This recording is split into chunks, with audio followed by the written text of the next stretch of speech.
Breaking news, terrible case out of Florida. This man arrested. He's a father and he left his 18-month-old boy named Sebastian inside a hot truck during the day in Florida. Baby boy died. It was 111 degrees. He went inside a barber shop, got a haircut, and then went into a bar to go drinking while his son, named Sebastian, died. Heat. One of those cases, and this guy, Scott Allen Gardner, 33, arrested, Volusia County, Florida. Now the sheriff, Chitwood of Volusia County, gave details about this case I want to share with you. This is horrible. Reminds me of that guy from Georgia. Remember that case? He left his baby in a truck. Those trucks go hot in Florida, 111 degrees. That child did not have a chance. The child was left in this truck for 3 hours, folks. Let me share some body cam footage, press conference by the sheriff, Chitwood, one of my favorite Florida sheriffs, and some information about this case right here. Terrible, terrible tragedy. Check it out. Sits there and says, "Dad, why did you do this to me?" Because there is no reason for this little boy to be dead. So we're going to take you through a timeline here of what the investigators put together. So, Andrew? So, Hanky Panky's Lounge, where he gets his haircut. What he does is he pulls in here, leaves the baby in the car, 11:30 a.m. He gets his haircut. He then parks his car with Sebastian in it when he gets his haircut. They then park over here. Sebastian's in the back of the car. The car seat faces the rear window of the car, where he then enters Hanky Panky's Lounge around noon. So you figure the baby's been in the car the ride over. Now, half hour later, after the haircut, baby's still. He decides to go into Hanky Panky's to have a cocktail. He's there from noon to 2:40. So for 2 hours and 40 minutes, that little guy is inside that car. He says the windows were down. He's a lying sack of shit when a lot of other stuff, with a little mini fan with AA batteries in it blowing on the baby. So he drinks his beers. He has a couple shots of Fireball, and then he comes out of the bar at 2:40 or whatever, and then you hear this frantic 911 call that Ormond responds to. So if you go around, what we got here with witnesses, 11:30 at the haircuttery place, 11:41. He pays for their haircut. Customer ahead of him pays for his haircut. At noon, he heads over, finishes the barber, goes over across the street, and then he heads there. Bartender serves him. Thank God we got great witnesses. Bartender says, never saw Sebastian in the bar, although there have been times where he's brought Sebastian in the bar. Buys his first round of drinks, 1 o'clock. A customer's car backs into the bartender's car. He's a real nice guy, right? Goes outside to check on the bartender's car, but doesn't go over to his car to check on his son. Goes back in the bar, has another shot in the beer. 2 o'clock, bartender leaves, and Gardner is still at the bar, so we're assuming around 2:40 he leaves, drives a short distance home, and this is his 911 call. I'm outside. My son's not leaving. He's a year and a half.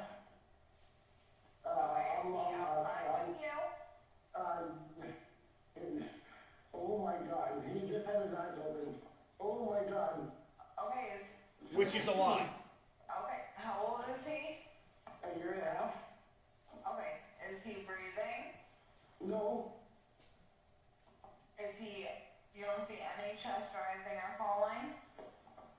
Mom, Hello.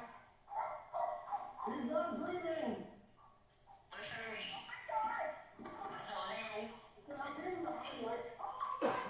Hello. On the phone with him. Hello? Okay. Listen to me. Can you get him on a hard flat surface? A hard, flat surface. Okay. Are you guys inside? I'm gonna tell either to you. So the investigation reveals he's in that car for over 3 hours.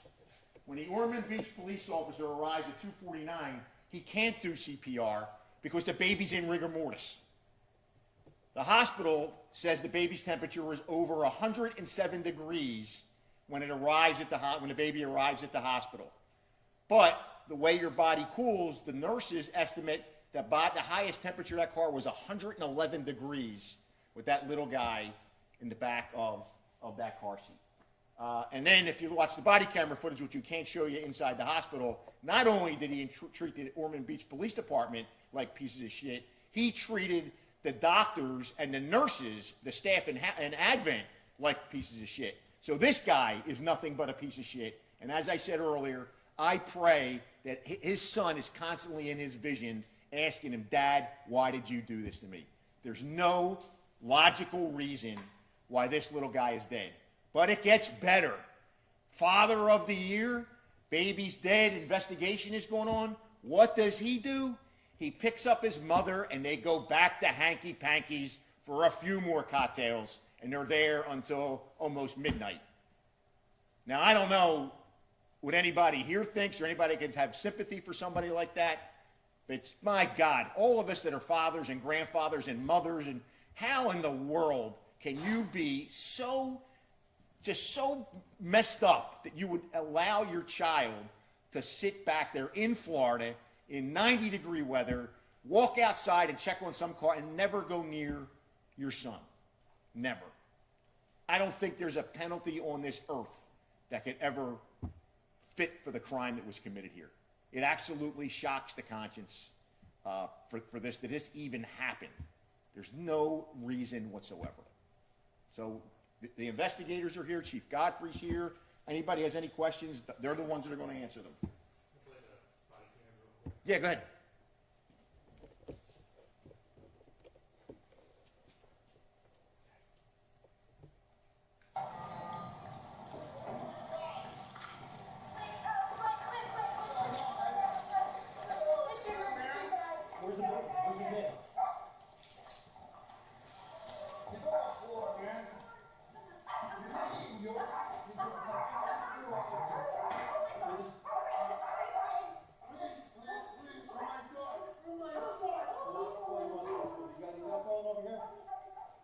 Now remember, the baby's dead at this point in time. Emergency. So, I guess Dad had to figure out some kind of story, and Ormond will tell you what they discovered with the car, with the position of the car seat. Even if the air conditioner was blowing, it was great in the front seat and the passenger seat, but the back of the car, there was absolutely a difference in the temperature of the vehicle as well. A little dollar store fan on your kid.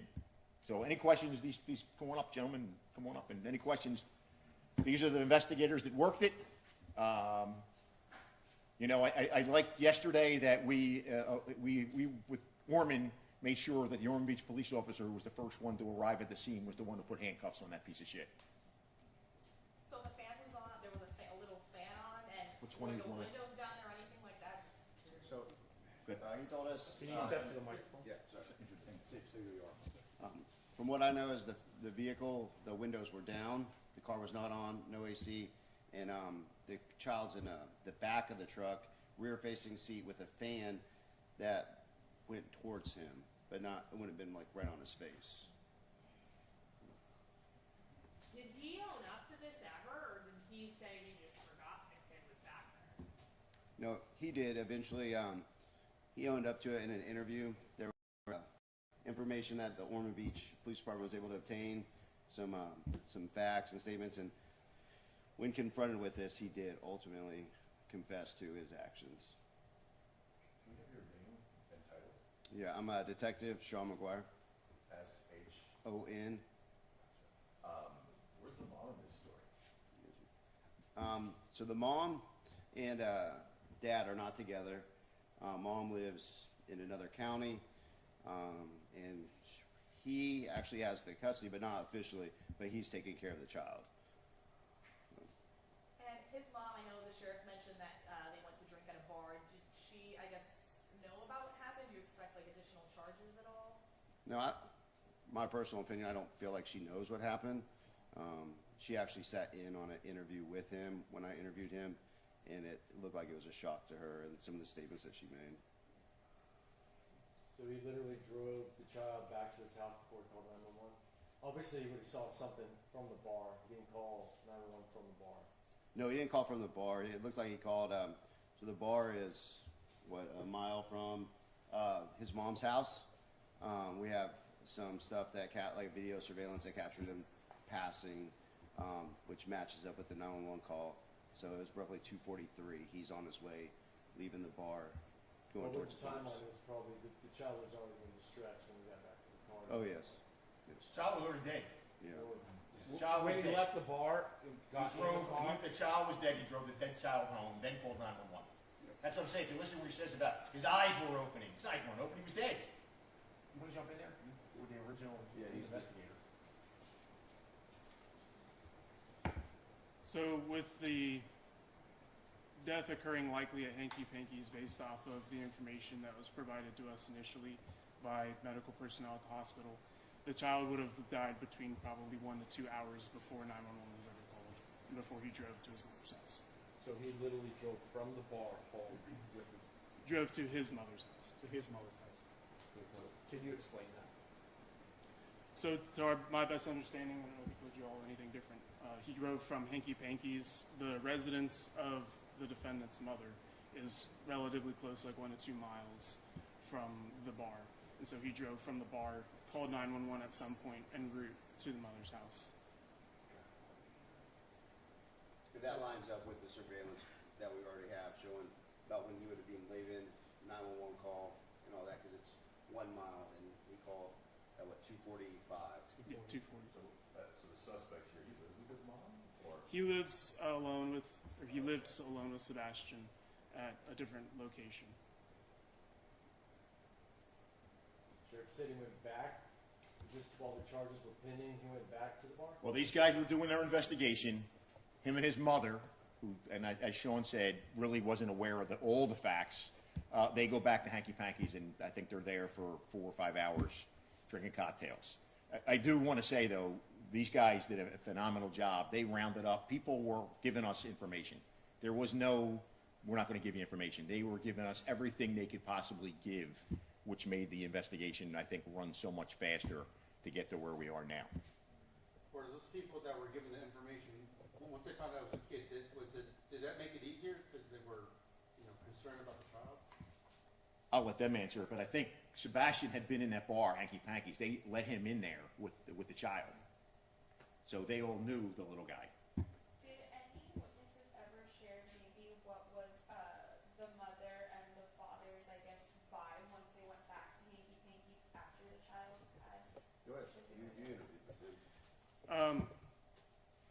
They said that they didn't seem as distraught as you would expect someone to be for their child having just passed, which is consistent with the interactions that we had with him when we were at the hospital.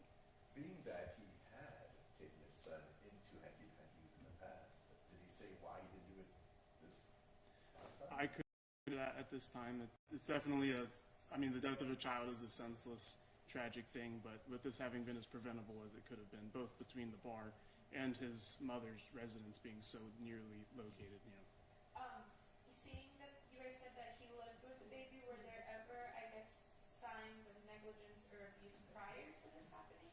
No. Did he understand driving from the bar home that Sebastian was no longer with him, was dead? I mean, did he indicate, yeah, I knew it, and he called 911 in between that bar and the house, so he wasn't at a bar? So you guys didn't come say, well, you were at a bar, you're going to get arrested anyway? Do you understand what I'm saying? It seems like he drove a little way and then called 911 when It's he not- felt I mean- he was safe. It's not far. I mean, it's just down the street. I'm not sure what his justification was, but when he did go outside, he discovered something was wrong. His statements were, he blew into his mouth, his eyes open, so he thought everything might be okay. And the closest place to him is his mom's. So that's why he headed there. Was he drinking and scared away? I mean, was he drunk by the time you guys got to him, or do we even know that? Well, from watching body cam video and some information we've obtained, in the doctor, if I'm wrong, let me know, but the doctor stated they could smell alcohol on him at the hospital. Chief Godfrey? Yes. Thank you, Sheriff. Good afternoon, Chief Godfrey, Jesse Godfrey, Ormond Beach Police Department. Thank you for being here. On behalf of the police department and our partners at the Sheriff's Office and the State Attorney's Office, we want to extend our condolences to the family and all those affected. Standing right here behind me, this is probably one of the worst calls that law enforcement has to go on, and we have to deal with it, and we are providing services to our officers as far as mental health and wellness, because this is a tough one. I'll tell you that. This will never leave us. The sheriff did a great job outlining the arrest and the circumstances leading up to it. I'll just say that when a child's life is lost like this, there has to be accountability, and that's what's happening right now. And I'm pleased with the way the investigation started out. It started out as a CPR call, an infant CPR call, and then it evolved into this, what you're here to see today. The collaboration between the Sheriff's Office and the State Attorney's Office, I'm proud of what our men and women did from Ormond Beach. I'm proud of what you detectives did from the Sheriff's Office and the State Attorney's Office. They're not here right now, but they did a great job as far as prosecution and helping us out along the way, and I can't highlight the collaboration enough. I will take this time to educate and warn the public. It takes about, in a car in Florida, with our Florida heat, it takes minutes for the back seat with all the windows closed for it to become deadly. And a child's body heat heats up 3 to 5 times faster than an adult's. And I'm not a physician, but I just know there's something with toddlers and babies that they heat up and they can't control their heat. They don't have the thermostat that we do. And I just can't stop thinking about young Sebastian in that car seat. The sheriff highlighted it, but I just can't, I can't leave that, thought can't leave my brain. I know our detectives are impacted by it, and it's just a horrible thing, and I'm just glad he's being held accountable. I will tell you that Officer Mark Pettaviano, our officer on scene that was trying to do CPR, the sheriff was gracious enough to let him put the handcuffs on the suspect.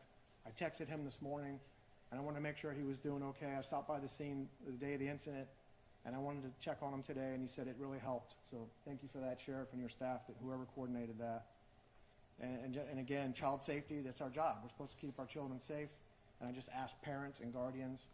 I'm a grandfather, I'm a father. I know there's parents in the room right here on the other side of those cameras. It's probably your worst nightmare. And I would just say, do everything you can do to educate the public. There's apps, there's classes you can take if you don't have the money. There's so much technology out there now. This tragedy should never happen. And again, I appreciate your time for being here. Thank you, Sheriff, for having us. Thank you, the detectives in the back of the room, for helping us out. And if anybody has any questions, I'll be available. Thank you so much. You guys good? You need anything? You need a copy of the PowerPoint or anything? Andrew will do it. Yeah.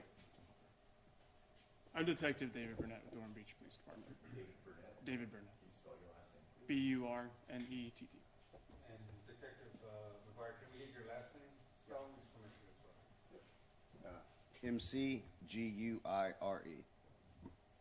Sheriff, what would you say your message is to parents who are going to be watching this story tonight? And we're getting into the summer months. It's going to get hotter, hot car vets. I think Chief Godfrey said it all. I mean, he said it all. And, we've seen it. People forget their kids in the back seat. But this was completely different. This was intentional. That's what the charges are for.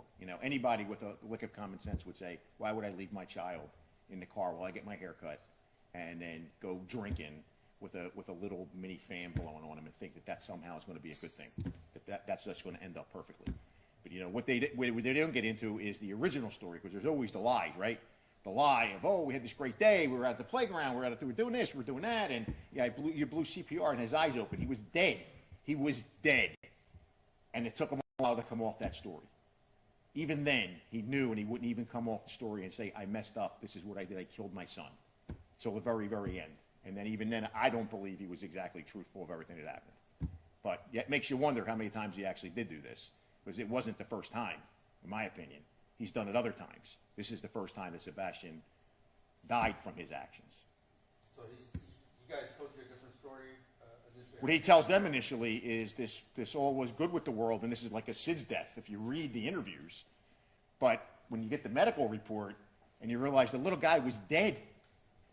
When he was in the bar drinking Fireball and beer, his son was dead. When he was out there checking on the car accident and not going over to check on his kid, the kid was dead. And while he's getting his haircut, the kid was not in the barbershop. Kid was in the back seat of the car. Sebastian was in the back seat of the car. So these guys are around if you want to ask them any specifics. So thank you all very much for coming out.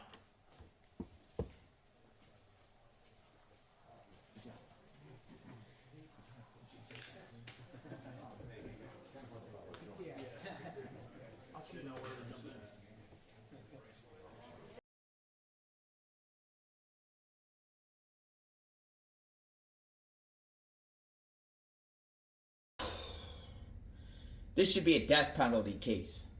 Horrible.